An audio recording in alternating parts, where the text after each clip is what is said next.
Hello viewers, welcome back to another new blog. নতুন একটা ব্লগে সবাইকে অনেক অনেক ওয়েলকাম। আশা করছি সবাই খুব ভালো আছে আর আমিও খুবই ভালো আছি, দেখেই বুঝতে পারছো। তো সকাল সকাল তাড়াহুড়ো করে রেডি হয়ে কোথায় যাচ্ছি বলো তো? তোমরা কি কেউ বলতে পারবে? ঠিক আছে, থাক, বলতে হবে না, আমি বলে দিচ্ছি। তো আমি বাড়িতে চলে এসেছি। বাড়িতে কেন এসেছি, কী কারণে এসেছি সেটা জানতে হলে অবশ্যই ব্লগটা এন্ড পর্যন্ত দেখো, নাহলে কিন্তু অনেক কিছু মিস করে যাবে। তো ফার্স্টে এসে আমি এক কাপ চা খেয়ে নিয়েছি।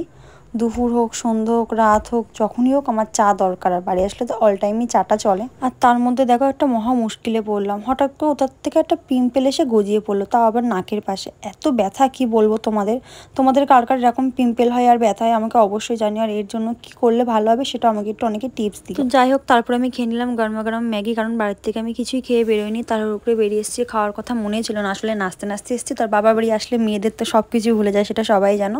তো আজকে স্পেশাল কারণের জন্য এসেছি। কারণটা কি তোমাদের বলছি। আমার মামি দুই ভাই ওরা এসছে আমাদের বাড়িতে বেড়াতে।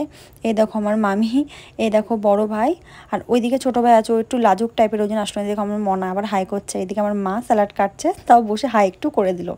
তো যাই হোক, আমরা এই কজনা খেতে বসে গেছি। আর আমার দিদি কিন্তু এখনও এখানে এসে পৌঁছায়নি। আর আমার হাজব্যান্ড, ও কিন্তু এখনও অফিসেই আছে, বললো অফিসটা কমপ্লিট করে তারপরে এখানে আসবে, মানে সন্ধ্যার দিকে আসবে আর কি। তো যাই হোক, ছাড়ো, খাওয়া দাওয়ার পরে একটা টানা লম্বা ঘুম দিয়ে দিলাম, কারণ তোমরা জানো দুপুরে ঘুমাতে আমি খুব পছন্দ করি। আর তারপরে সন্ধ্যেবেলা ঘুমের থেকে উঠেই মায়ের হাতের গরম গরম এক কাপ চা, কারণ কেন কি কথাতেই আছে অল্পেতে স্বাদ মেটে না, এই স্বাদের ভাগ হবে না। সত্যি আমার চায়ের ভাগ আমি কাউকে দিতে পারবো না।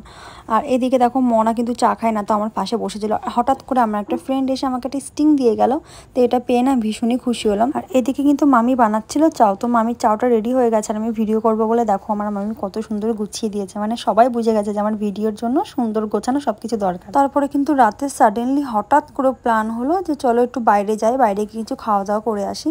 তো সবাই মিলে বাইরে বেরিয়ে পড়েছিলাম। আর দেখো এখানে এসেও কিন্তু আমার ভিডিওটা বন্ধ যায়নি। ভাই ভিডিও আমার করতেই হবে, যেখানে যায়। লাইটিং দেখো কি সুন্দর লাগছে না? লাইটিংটা আমার খুব পছন্দ হয়েছে। আর এটা কিন্তু আমার একটা বন্ধুর দোকান। তো এখানে এসেও কিন্তু চা খেয়ে নিয়েছি। এখানে খেয়েছি শর্ট চা, আর যার যা পছন্দ সে সেটা খেয়েছিল। ওদিকে মনা আইসক্রিম খেয়েছিল, একটা কোল্ড ড্রিঙ্কসও নেওয়া হয়েছিল, আর সবাই মিলে আইসক্রিম খেয়েছিলাম আমরা। তো রাস্তাতে যেতে যেতে আমাদের রাবড়ি আইসক্রিমটা আমরা খেতে খেতে যাচ্ছিলাম। আর আমি কিন্তু বাড়ি থেকে কিছুই খাইনি, কারণ এই সমস্ত খেয়ে আমার পেট প্রচণ্ড জাম হয়ে গেছিলো, আর পেটে কিছু ঢুকতেও না। তো এই মিনি ব্লগটা তোমাদের কেমন লাগলো অবশ্যই জানো। নেক্সট পার্টটা পেতে কিন্তু আমাকে অবশ্যই ফলো করে দিও। So viewers, tata, bye, good night everyone.